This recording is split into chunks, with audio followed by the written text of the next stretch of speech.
There we go. All right. All right, man. We good to go. How you doing? All right, doing pretty good. You mind introducing yourself to the audience, please? Okay, my name is Leon Watkins. Back in the day, my name was Touche. It morphed into Shay, and I was there at the beginning of birth of the Crips. Okay. There's. I'm sure you're aware. There's a lot of people that's trying to give history and haven't been very accurate, or maybe made their own stories up. You're aware of that, Yes, right? Okay. So I got a absolutely. question. On a rating of 1 to 10, with 10 being the best, how accurate do you think your memory is? Mine's a 10, for sure. Okay. What year was you born? 1956. Okay, okay. Can you tell us about where and what year you were born and what were you raised? I was born in Detroit, Michigan. We moved to Cali in 1966. A lot of crazy stuff going on at that time in the riots, and my mother got us up out of there. Single mother with 3 kids, and it was kind of rough for us. Which sibling were you? I was in the middle. Okay. All right. So you moved to LA or California in '66. When do you land in Inglewood? So when I came to Cali, I was in elementary school, and I went to. By the time I was ready to go to junior high school, my mother got me enrolled in Monroe Junior High School in Inglewood. So Monroe only went to seventh and eighth grade, so I went there for both of those years. At what point did you meet Michael Christian? That was actually when I was in the ninth grade, going to Henry Clay in 1970. It was kind of an ugly meeting. Okay. All right. We'll get into that shortly, very shortly. Okay. So, what was the racial makeup of Monroe Junior High when you checked in? So Inglewood was still majority white, although the number of blacks were increasing. So it was. I went to Monroe. My brother went to Morningside, and there was a race riot at Morningside. All right, and 8 people were arrested and charged with starting a riot. All of them were black, and they became known as the Inglewood Eight in courts and on TV and all that stuff. But only black people were arrested. But only those 8 people were arrested. So at the junior high school where I went at Monroe, we were a little upset about it, and so we started our own little clique called the Joneses. So it was me and Curtis Brown, uh, rest his soul, and about 7 or 8 others. So we knew then that it was us against them, no matter who them was at that point. So we started our own little gang in the eighth grade. Okay, prior to you guys starting your own gang, what other gangs were you aware of in that area or at that school?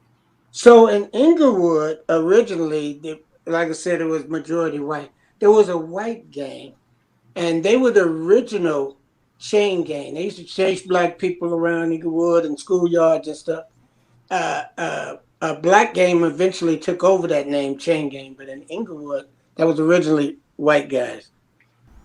By 1971, blacks figured out they had to band together because they were usually greeted with a rude reception. In 1971, 11th and 12th grades were virtually all white. Ninth and 10th grades were about evenly divided between blacks and whites at Morningside. Crowds of whites, adults and students, would rock the school buses and yell racial slurs. Blacks who dared to answer were jumped and beaten in the hallways between classes. There would be signs on their lockers calling them guerrillas, one student said. There was also a white gang called the Chain Gang, as Leon stated, and they would drive by, open up their van, call them niggers, and tell them to go back home. So this was long before family and all that stuff. You know, you only the second person to tell me that. I can't find anyone else that has information on that, so I'm glad you were able to confirm that.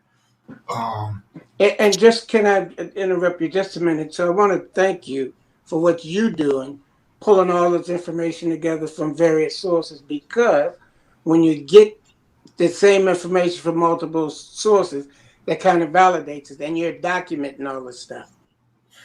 Absolutely, man. It's a passion of mine. Sometimes it's fun, sometimes it's business. Yes. But it always helps to pass time and keep us out of trouble, too. So let me ask you, when you and Mike met, you said it wasn't so nice. Explain that to me. So back then, everybody thought they knew karate. Everybody. So people were taking karate all over the place. So Mike thought he knew karate. Mike was going to Morningside High School. He had became a Crip because Lonnie and Black Dog went to Morningside and recruited him. So there was 3 Crips in Inglewood at that time. So I was sitting on the wall with my cousin Kenny Robinson, and Mike walked up. He stayed a couple blocks from Kenny. So he came up looking to start a fight. So he threw $20 bill on the ground and said, "I dare one of y'all motherfuckers pick it up." So I look at so I'm about 5'7", 125 pounds, and Kenny about 120 pounds. And I said, "I'm not picking up your $20, man, but you're not getting ready to kick no ass here." Little did he know I had a little 22 in my back pocket. But that's how I met Mike. He walked away and I go, "Kenny, who's that dude, man?" And later on we talked, and we've been friends for life ever since. So at that time, what does a 14-year-old have a reason to carry a gun for? I didn't. So I actually stole it. And that's why I had it. So that was the first gun I had. It was a 22. I stole it out of a car. So that's what Okay. happened. Okay. So to your recollection, when did you first hear of the Crips?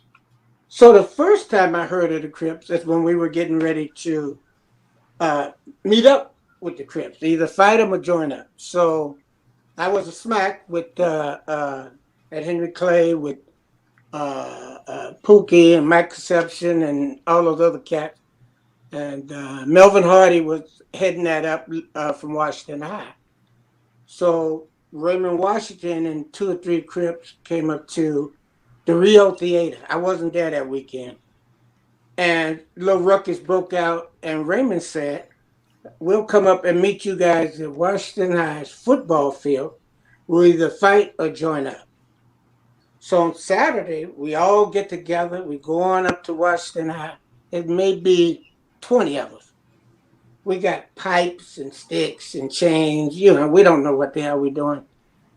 But I was under the assumption that Raymond's going to come with like 100 guys and going to smash us up. So we went to Washington High football field and waited, and Raymond showed up with 2 guys.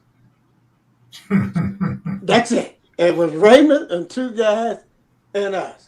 So obviously Raymond in his mind was, we're going to join up. We weren't going to fight.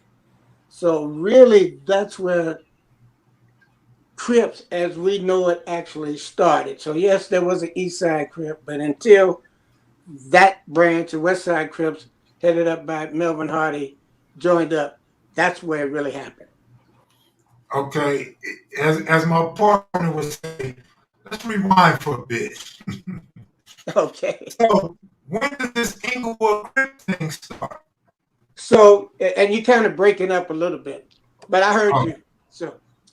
So Inglewood started before the West Side, but again, it was just a few of them. Like a lot of parents in some of the bad schools in LA, they wanted their kids to go to better schools. So, like my mother got me, I stayed on 110th in Normandy, but I went to Monroe Junior High School. My mother got me there. Uh, uh, Lonnie Keelan was one of Raymond Washington's aces. He moved to Inglewood, and so did Black Dog. So they met Michael Christian at Morningside High. So Black Dog and Lonnie Keelan were East Side Crips going to Morningside and Inglewood. They got Mike. Mike joined them, and that was the start. Mike was the only one that was Inglewood Crip. Those other guys were still East Side Crips. Got you. So Lonnie Keelan was still a East Side Crip. Yeah, he moved to Inglewood, but he was still East Side. He never changed his allegiance. Right. Did you know Phillip Mccain? Absolutely. Was he ever Inglewood Crip? No. Okay. So Okay. Philip, so a lot of people have different ways in. Initially, Philip used to hang with Tookie and those cats. He had some run-ins with a few of them, left, and then he came back. But that's how he came into the Crips, with Tookie and his crew. But Okay. he lived in Inglewood, but he wasn't an Inglewood Crip. Right. What matter of fact, so when you guys, you and Mike Christian and your first original buddies come together or start hanging out, can you describe the borders, the boundaries, so everybody's clear of what part of Inglewood you guys were located in? So we were right on the edge of Kenny stayed on Third Avenue. If you go to First Avenue, you in LA on the other side. So on the other side of Van Ness, that's LA. So that's where we were. But the term Inglewood Crip really didn't. I wasn't an Inglewood Crip, so but we were in Inglewood wreaking havoc, and Mike started Inglewood Crips, and there was a lot of younger cats that joined up under Mike down in 102nd and Doty and around there. But we were kind of all over the place, to be perfectly honest, and that became problematic for some because Crips were after uh, we joined the Crips. Then Tookie and his crew, which were the El Capones, they joined the Crips, and the West Side was pretty big. But Raymond kept doing what Raymond was doing. He'd go and recruit and bring different gangs into the Crips, and it wasn't always cool because some of these gangs were people we've been fighting. But Raymond and his infinite wisdom said, I'm going to be the biggest gang in Los Angeles, which in about a year we were. And as he did this recruiting, he'd go to East Side, Compton, West Side, and bring these different gangs in. And before the other gangs realized what was happening, it was too late. We had already captured the boundaries of the whole LA city. If you were in Compton in another gang, we had you covered with Compton Crip. If you were in the projects and you were from another gang, we had PJs or Kitchen Crip. If you were a gang like the Van Ness Boys or the Brim, we had you covered with the West Side Crips. So those gangs didn't understand that there was strength in numbers and unifying because Raymond had already cornered the market. It was All right. amazing what he did, and that type of growth and consolidation that probably can never happen again. So, Right.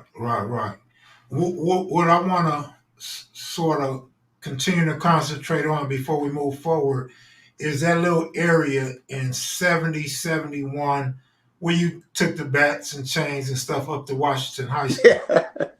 yeah. So, so testing your memory just for clarification and confirmation, what year do you think or do you know that that Michael Christian formed the Inglewood Crips? It was 1970, so that was Okay. yeah, that year. Okay. So And now, when you guys go up to Washington High School to meet Raymond, what year was that? so that was 1970, same year. Okay. So Late so 70s? Inglewood was first, technically before West Side Crips. Right, right. Yes, Okay, now you say you attended that meeting at Washington High School, absolutely. and it was only Raymond and two guys showed up. That's it. Was Tookie there or not? No, no, Took wasn't that. Where So it was was. Where was Tookie at, if you know? So Tookie had his own gang. They weren't with us. They were the El Capones on the west side. We were the Smacks. So the Smacks joined up first, and then later on, Tookie and the El Capones joined the Crips. So it was Smacks and then the El Capones. Are you familiar with a guy named Donald Archie? Yeah, And how about the Magnificent Seven? no. So I heard the name, but I don't know who were in the Magnificent Seven. Okay, okay. Did you know Donald Archie back then? Yes. And you're certain or not certain that you guys were Crips before those guys that lived in Donald Archie's neighborhood? Donald Archie and them came over with part of Melvin when we all joined the Crips from the Smack perspective. So I don't think Donald Archie was ever a Smack. But when we joined the Crips, a lot of those cats came along with it. So I don't think he was with Tookie and them. I don't think so. Okay, so moving forward, when you guys have this meeting at Washington High, how does it unfold afterwards? What happens afterwards? First of all, it was a big relief. When I saw three guys coming over the fence, I go, whoo, we're not going to get killed. So, Mhm. so Raymond was laughing. We all kind of joked about it, sat around and talked about it. And really the conversation was a very short conversation about we're going to join up, we're going to all be Crips. And the only big question that came from that meeting from us was, because we didn't really understand the name, was it Crib or Crips? And that debate still goes on. You know that's where I was going But with if, this. yeah, so people still ask the question because you can look at some of the walls in the streets and say the Cribs, but it was Crips as far as we were concerned. So have you ever wrote this on paper, on a shoe, on a wall, or anything back then? No, I did when I was going to Dorsey. I wrote some stuff on the wall, Crips, but that wasn't really my thing. But I did around Dorsey High School. So you go to That was Dorsey. kind of a I'm Dorsey sorry. was kind of Dorsey was kind of a phenomenon in itself. Yeah, I can explain it if you want me to. Sorry. I want you to explain There you go. how and why you went to Dorsey. So we had moved to. My mother moved to Long Beach. She was going to college there at Cal State Long Beach. So I went from Henry Clay Junior High School to actually Long Beach Poly for a year. I'd be in city on the weekends and back on the week going to Long Beach Poly. So from there, that 1 year we moved to in the Dorsey district. So I was going to go to Dorsey. Is my picture in Dorsey's yearbook? Wow, that's unbelievable.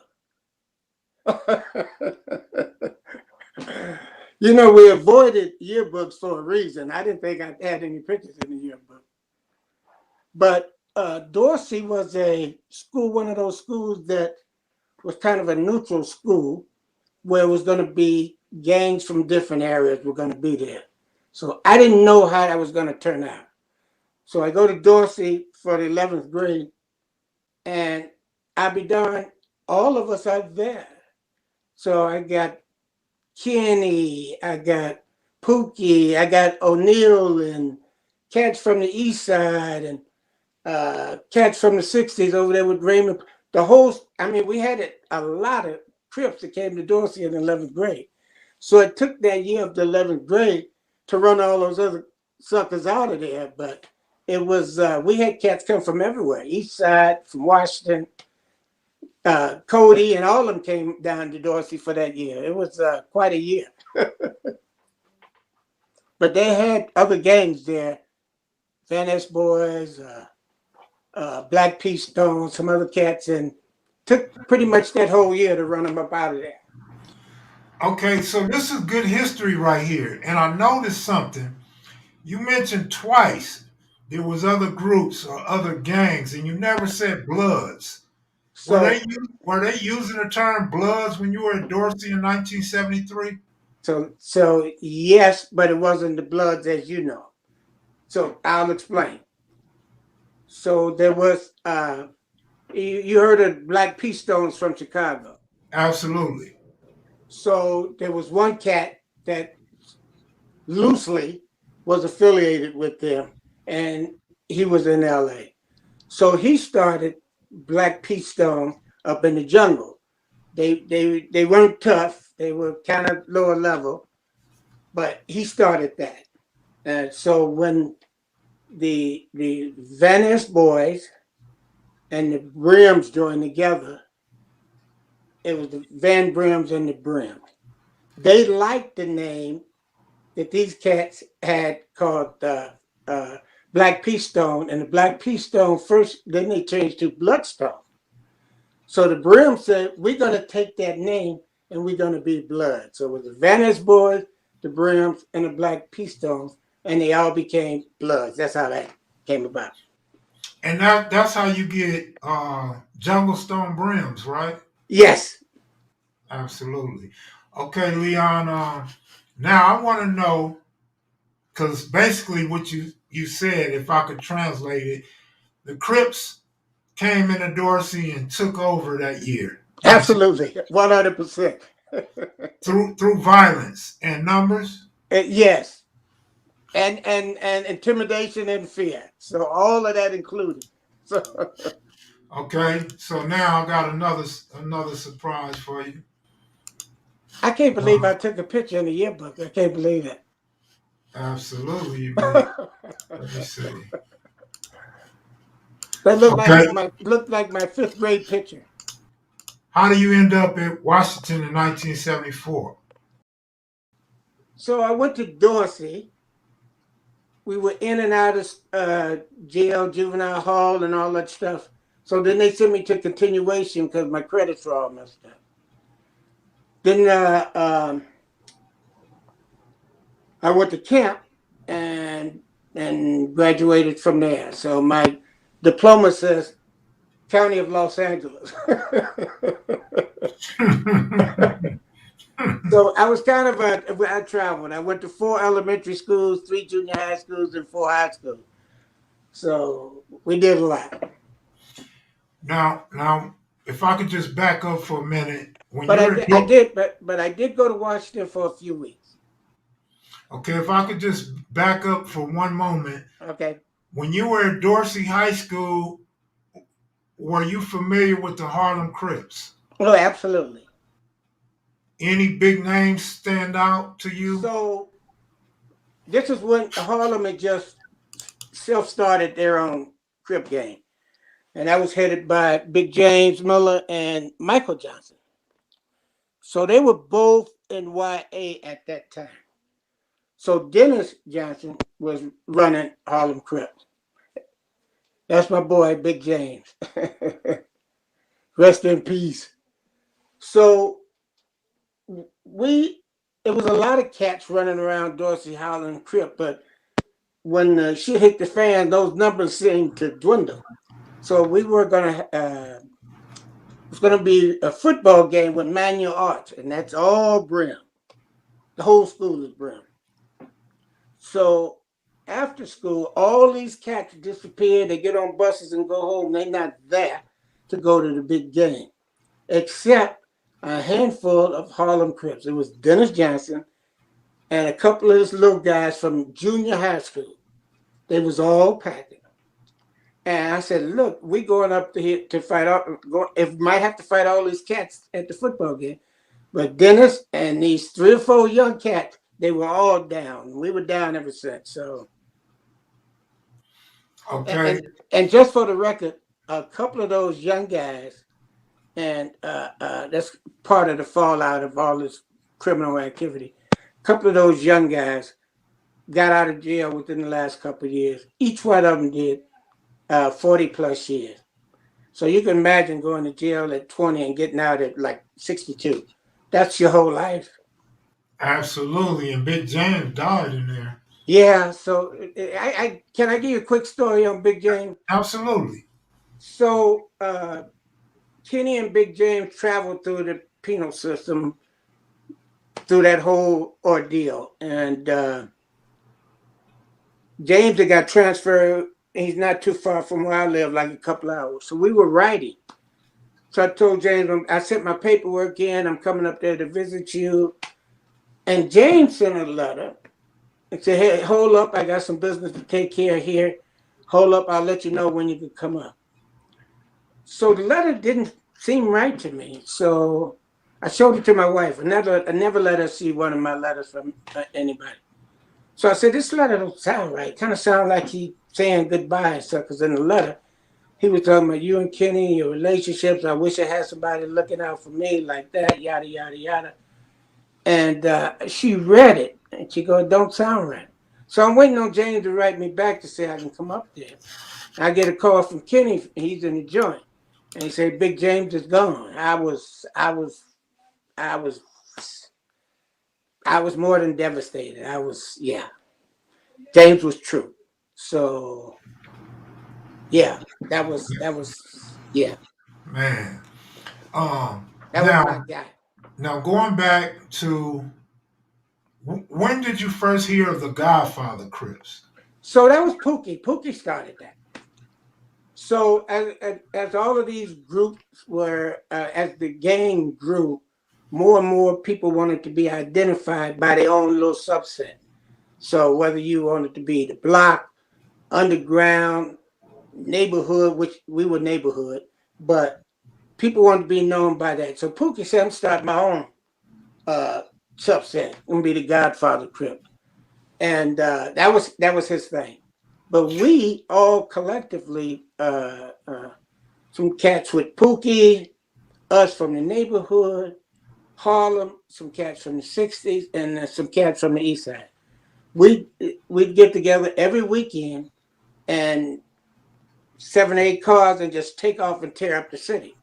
A lot of gang members spent their time in their own neighborhoods. We didn't do that. We rode every weekend. We were wreaking havoc. So doing wrong, that was our only motive. We wanted to break heads and break laws. That's what we did. So But there's absolutely no Black Panther background with the no, Inglewood and Godfather Crips. no. So I will tell you that I've heard those stories where uh, uh, people would devoid of leadership within the community. We tired of being manhandled by Whitey and all of that stuff. We weren't that. We were a gang bent on hellraiser, breaking heads and breaking laws. That was it. We didn't have any other community related motives. We didn't have that. Let me ask one question about that. So you guys, when you're young, your preteens, you guys are having problems with white boys. Yes. So when the white boys leave, when white flight is done and they're gone, do you feel like you guys use that aggression toward other black people? Yes. So it wasn't just we needed somebody else. So when you mix testosterone with adrenaline and fear, and all that comes together where you're out there fighting and almost die. At the end of it, you say, "Whoo, man, we could have got killed." Whoo, man, that was great.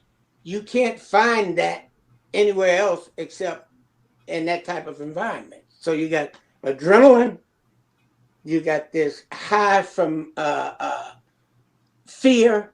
You bring all that stuff together, and it's a force. So the more you had it, the more you wanted it. So it's hard to describe, but it's something you can't package, and that's why a lot of cats, some of the cats that are still around, are so close together. You would hear some of these stories if you went to like picnics. We used to have picnics and get together, and you hear some of the stories and some of the lies, and people would check each other because sometimes people's memory uh, get sucked up and they believe that to somebody at one of these barbecues or something. Hey man, that didn't actually happen that way. Mm-hmm. So, but it was a high that you couldn't replace with anything else. I'll put it like that. Absolutely, man. That addiction was so real in my era when I was growing up. So I know what you mean. Yes, it was. It was. Yeah.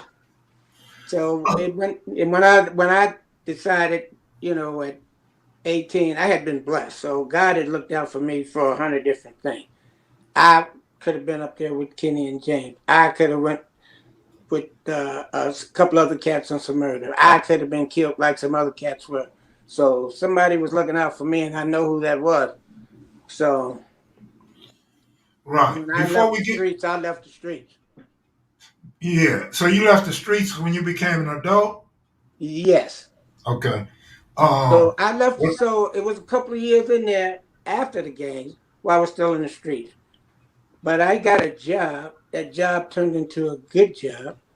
I got married and I was going to school, raising my family, and working. That good job turned into a career, and I did 25 years and ended up as an executive for a major company in Los Angeles for many years. congratulations on that, man. A And lot when of people. you have the what they say, the 2.5 kids and a little dog and the picket fence around the house, you think you have it. And then I got hit with cancer, so Oh, sorry to I hear was that. sick for in and out of the hospital for 8.5 years with leukemia twice, Mm. bone marrow transplant, chemo, radiation, all that stuff, infections, pneumonia for 8.5 years. I'm sorry I to haven't hear. been in the hospital in 6 years, so somebody's Good. looking out for me. Right again. So, yeah, congratulations on your Thank you. career and changing your life. And sorry to hear that you having a fight with cancer, but sounds like you're doing a good job fighting Oh, it. oh yeah, I'm good. Um, I'm trying to put in another 20 on this planet.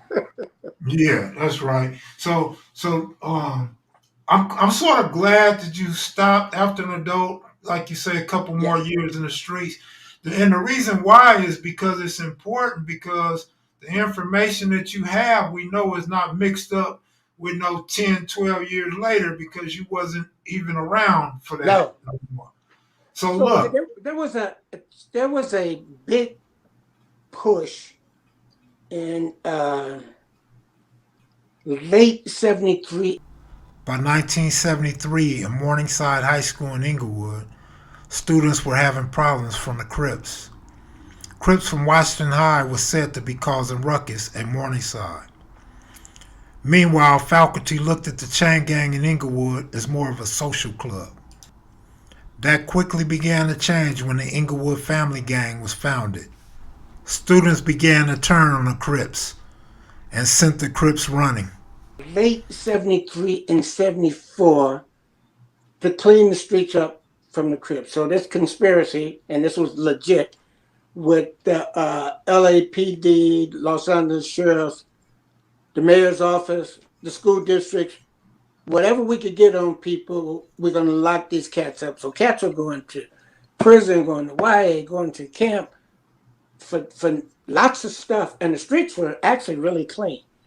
I went to camp, me and Dennis Johnson went to camp for disturbing the peace in the middle of the day, sitting on his porch. And nobody called the police. Hmm. How do you go to camp for that? So I did 6 months for that. So he did too. Okay. So I don't want to get too far off. Yeah. Right. I need to go back to two things. Okay.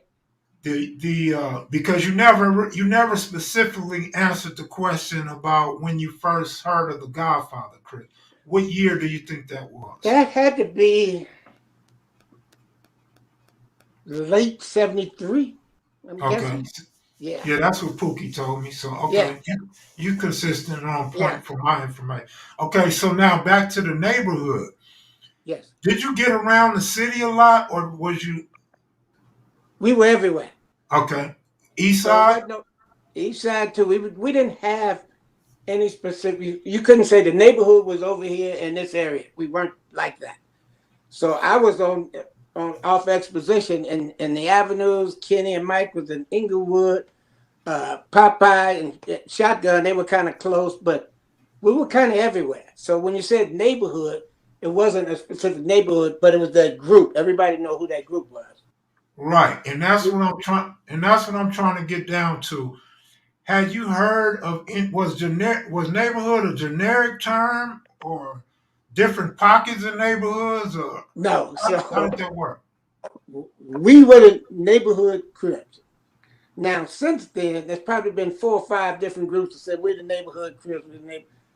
We were the original neighborhood Crips. It was us. It was about 10 of us.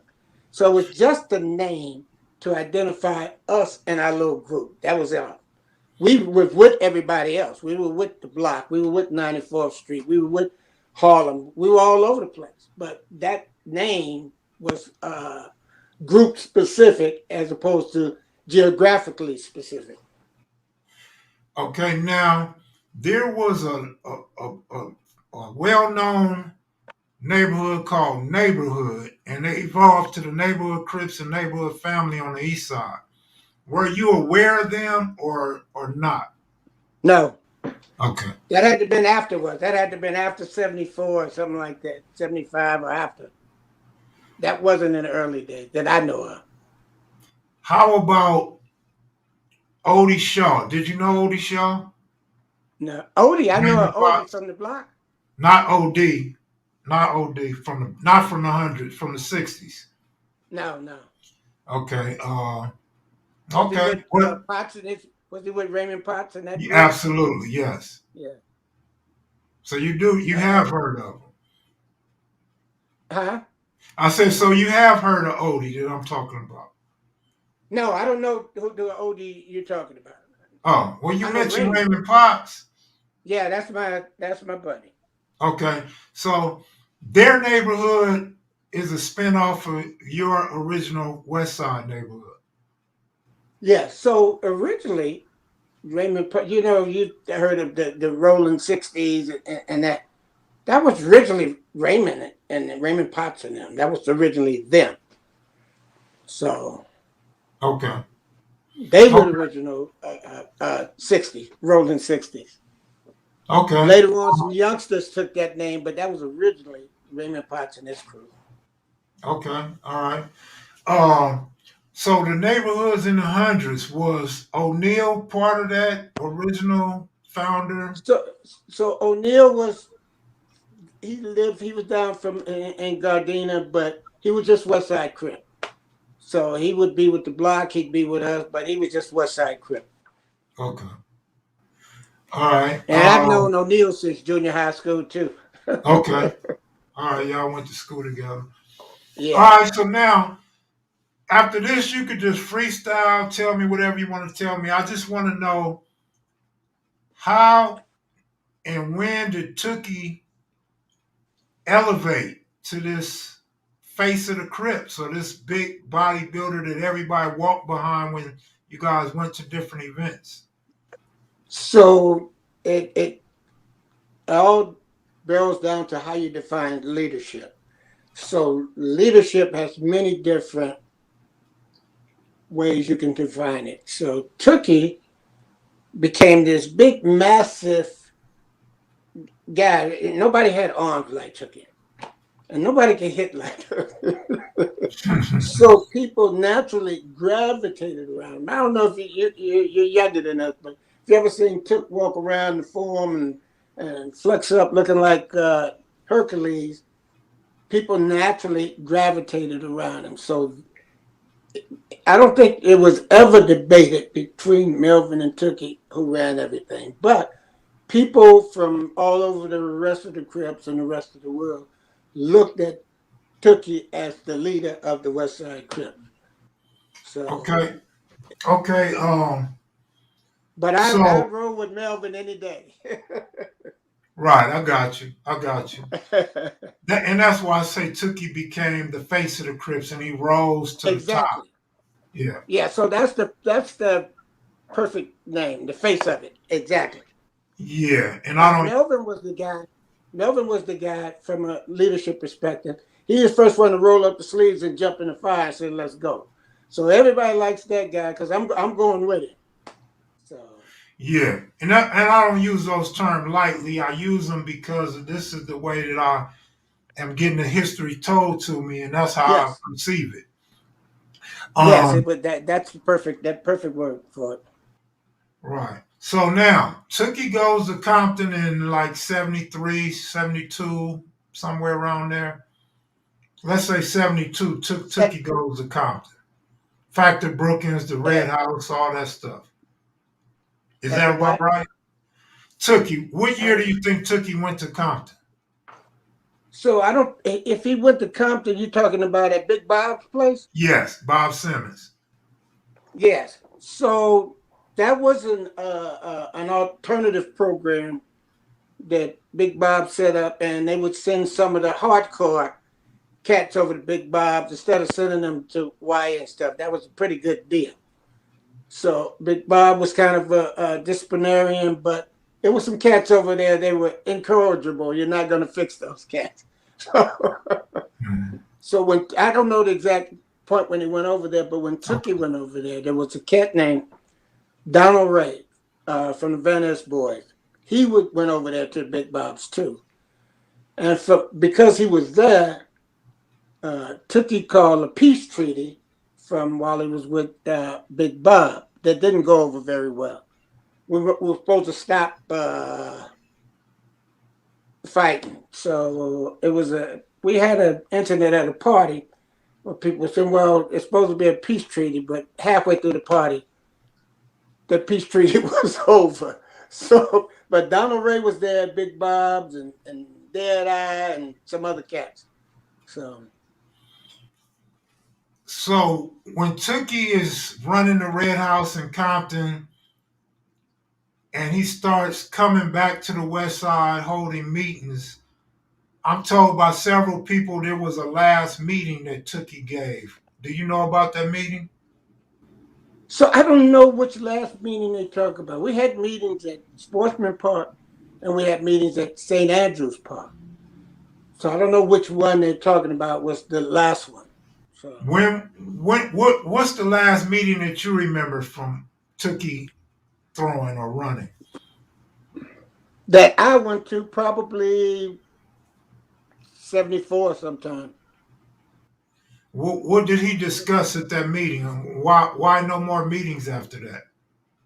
I don't know. The meetings weren't strategic in nature. We just talked. You have to remember that communication. We didn't have no. We manufactured our own communication system. So there's no pages. There's no cell phones. There's none of that stuff. There's no social media. So when something had to go down, you find out about it at a meeting, and then people would leave that meeting and communicate it to other folks, and they'd call from their house phone or something else to say, "Hey, we're going to be at the Watch Stacks on this date, and most of us should be there around this time." That's how we communicated. But a lot of that came from meetings, and people go out and disperse that information. But really, most of the meetings were just shoot and breathe. There was nothing really strategic. So the last meeting I remember with Tookie was talking about organizing and doing some different stuff than what we were doing. But that was never going to go over because we weren't that. We were street gang bent on hell. That was it. That was The it. I mean, we weren't going to be collecting money and doing that kind of stuff. We weren't doing can I hear from your point of view or recollection, your experience when the Godfathers, when you guys were you a Godfather? no. But I was Okay, always there with them. We were everywhere together. So, okay, okay. Then I'm not going to ask. I want to know about the merger and why the merger didn't last very long. But if well, you I can weren't tell you one, why it didn't. I okay, can tell you why tell it me. didn't last. Okay. So Let's hear it. uh, Dennis Johnson, who was running Harlem, he wanted no part of it. Even though he was there, we all hung out and partied and tore up the city together. He wanted no part of that. He wanted to stay Harlem, period. So only like half of Harlem joined up with the Godfather and became Harlem Godfather. The rest of them stayed with Dennis, and it kind of fell apart after that. But Dennis was never going to be Harlem Godfather. Right, right. It's funny how you said people would just spread out and pass information. Nowadays Yes, they got social media, so whatever you want out there, you just go on there and in seconds, at the push of a button, the whole world know what it is you want to tell the world. yes. It was a kind of amazing how we did things. I'll give you an example. Like Crenshaw Recognition Day, that's when they have a big celebration recognizing the school. So we were going to disrupt that. So we communicated that at a meeting on Saturday, what was going to happen next Friday. And word got out all over the place. So there was a law, uh, um, um, what's it called? I forgot what I'm thinking, but if as long as you're moving, they can't stop you. Just keep moving. So people were getting off buses, out of their cars, and it must have been 500 of us surrounding Crenshaw High, just kept walking. So they canceled the recognition and shut down the school and kept everybody locked up in there. But that only happened was from our communications. Again, from meetings, disseminated out on phones, people talking through the week. Hey, this is what time we're going to be there. And really, that's how all of that stuff worked. It was pretty rudimentary, but it worked for us. All right. Any good stories or any inaccurate information that you've seen in videos or documentaries, interviews that you want to clear up or you disagree with? So I don't want to be specific, but I will say that uh, uh, part of the reason I've never participated in those type of things is one, it didn't serve any purpose for me because as an adult, I'm doing adult things and I don't want to be involved with that. I was working in corporate America and I didn't want gang stuff getting rolled up into that environment because that was my bread and butter. And thirdly, probably most importantly, a lot of those things were people were blowing up things to exploit or blow them up a little more than actual facts. So some of it even got to the point, movies and magazine articles that were completely untrue. So I understand people want to blow themselves up. This is me. I did all this great stuff, and I look at some of that stuff and go, "That's not true. I'm not going to participate in it." So I decided I like what you're doing because you're gathering information from a lot of different sources, and hopefully that some young people, whether they're in in Crips now, and say, "Oh, excuse me," that they want to get out because they've heard some good things from the information that you're putting together, and some young people that will say, "Hey, this is not for me." So that's my motivation for it because I don't glorify what we did, and nor do I apologize for it. So I've made my peace with God and what we did back in those days. So I know who I am as part of my daily prayer, and I say I'm a better man today, mentally, physically, and spiritually, as a result of my collective life learning and experience. So that part of my life is part of that. So it helped me grow to who I am and where I am. So, but I am not an advocate for gang violence and gang activity. Absolutely. Period. Absolutely. But I love the line about you don't apologize for it either. See, that's where I'm at. No, I don't. No, I did what I I can't. did. It's no taking it back. But you don't No, let's have to move on make it from there. you don't have to make it into a recruiting tool to where you're trying to get people to fall down the same pit holes as that we fell down. No, I went to a barbecue a couple of years ago, and it was an old friend of mine. I won't mention his name, he brought his grandson. He go, hey, this is my grandson, third generation Crip. So if that was my grandson, I'd have punched him inside his head because I wouldn't allow that to happen. But you cannot be excited about your grandson becoming a Crip, and you know what we went through back in those days. So I was really shocked when he said that, but we had a talk afterwards about it when the kid wasn't around. Yeah, if you don't mind, let's go another 10 minutes, but Okay, take a moment to fix your camera so we can kind of see your okay, face. so I don't have to hold it. Yeah, Yeah, let me grab something here. yeah, take your time. But, Mr. Leon, man, this is a great interview. Your memory is so good. You're so well spoken. I encourage other people like you to step up and give your spiel before with COVID going on and with bad health and sickness and our age, natural causes. It's important that we get as much of this information as we can before we pass on. So I know Yeah, I mean, I've history is had like history, right, 12 bro? people. I'm sorry, I had like 12 people I was going to interview, and they ended up dying before I got the interview. But go ahead and continue. Yeah, especially if you're looking for folks back in those days, because I'm 65 years old.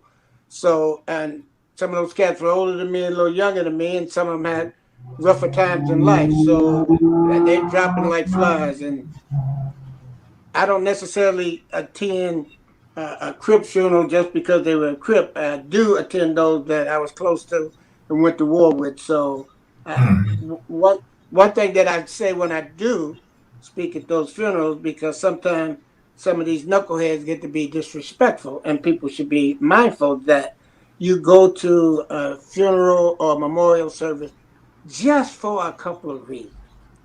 One, you're going to say goodbye to a loved one, a family member, or a friend. Second, you're paying your condolences to the family. It ain't about you. And then third, Correct. and lastly, you get to uh, get together and fellowship, and people haven't seen each other in a long time. That's what you do. But sometimes these knuckleheads get to acting up and disrespect the funeral. And I know they get tired of me preaching that when I go to one of these funerals, but it's the absolute truth. That's what we do that stuff for the family, not for you. People get up there in the church and start telling lies and stories. Nobody want to hear that stuff. The funeral is about the person who passed on and their family. That's it. He said they go to funerals and start telling lies. They be out in the parking lot drinking. They come, hey, we used to do this and we used to do this. That didn't happen.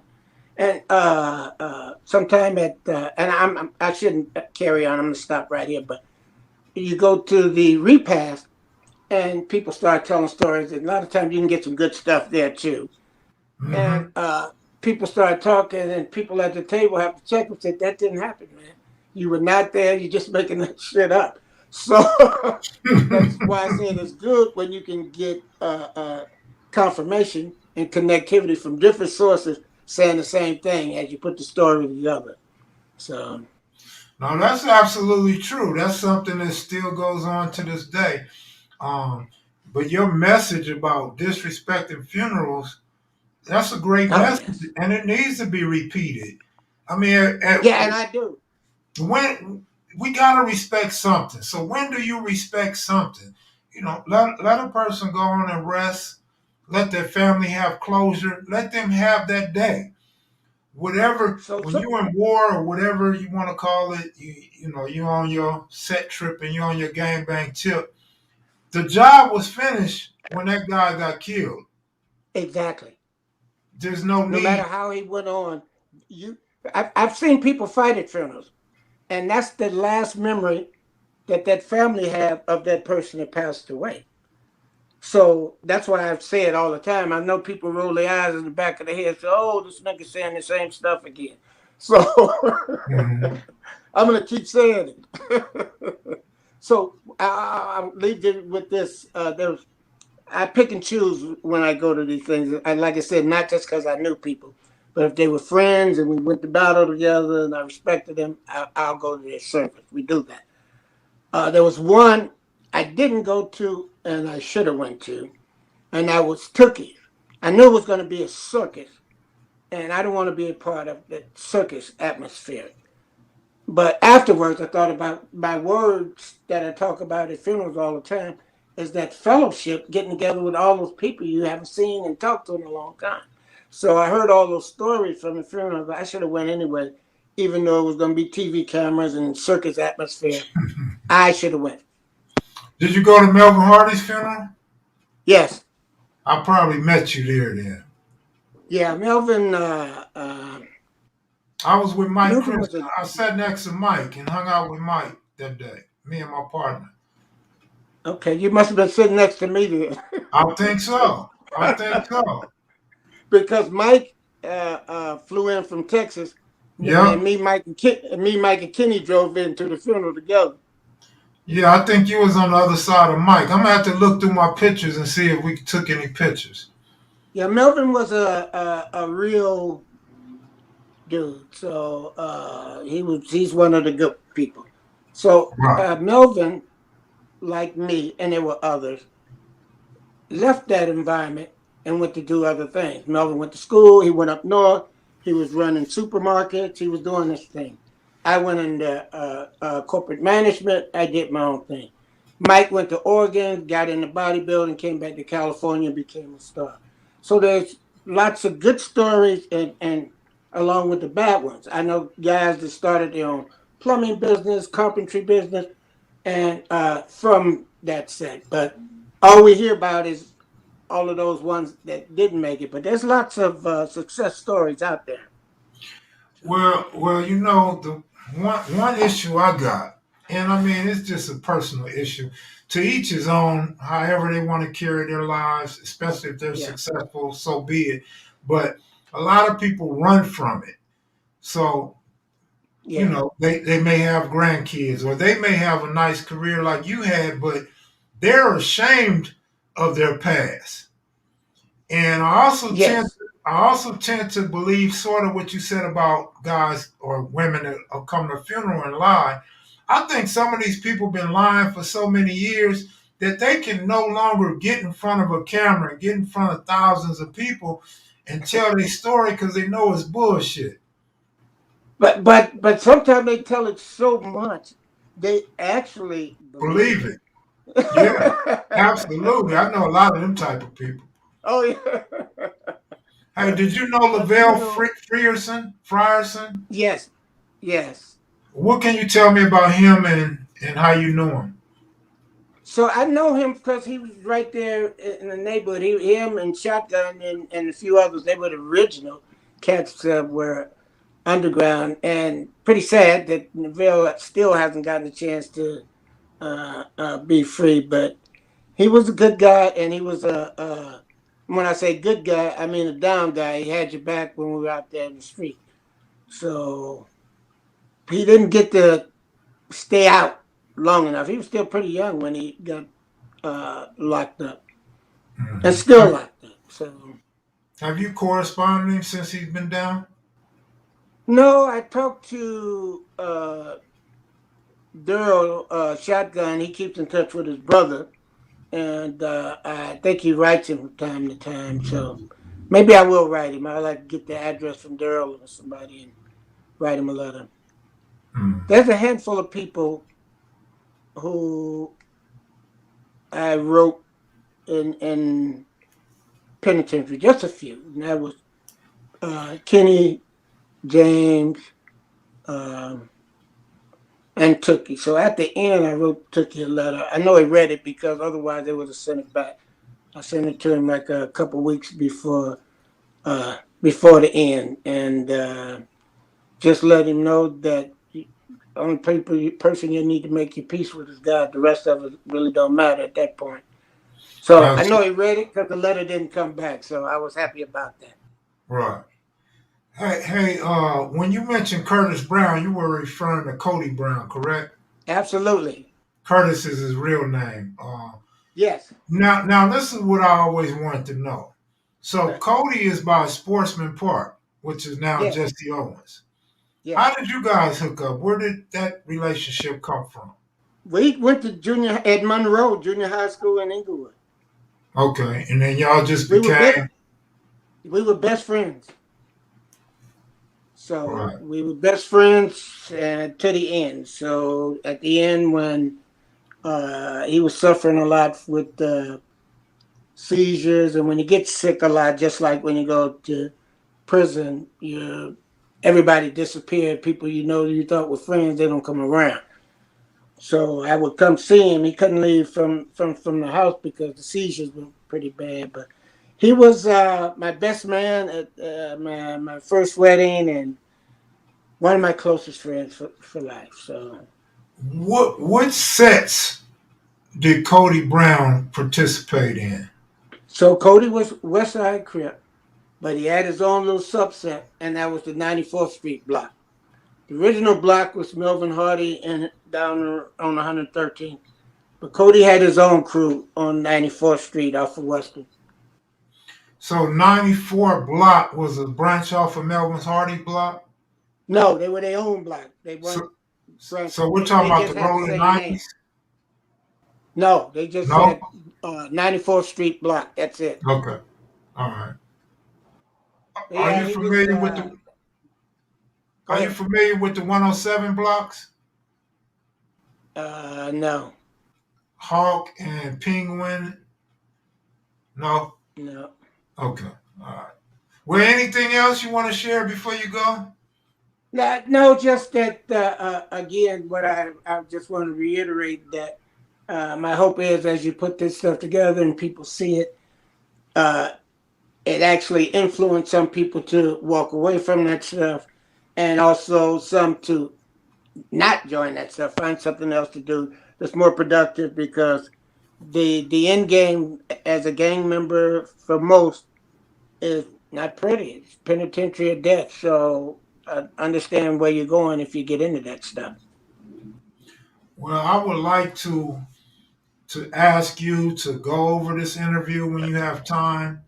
Maybe check out a couple others if possible, and Okay. come back one more time with us.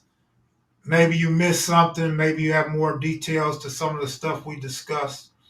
Um, Okay. like like Kelsey. Did you know Kelsey that moved to Carson? Yes. You knew Yes. Kelsey. Did y'all go to school together? This thing is falling apart. Kelsey came up as part of with Cody's 94th Street block. Okay.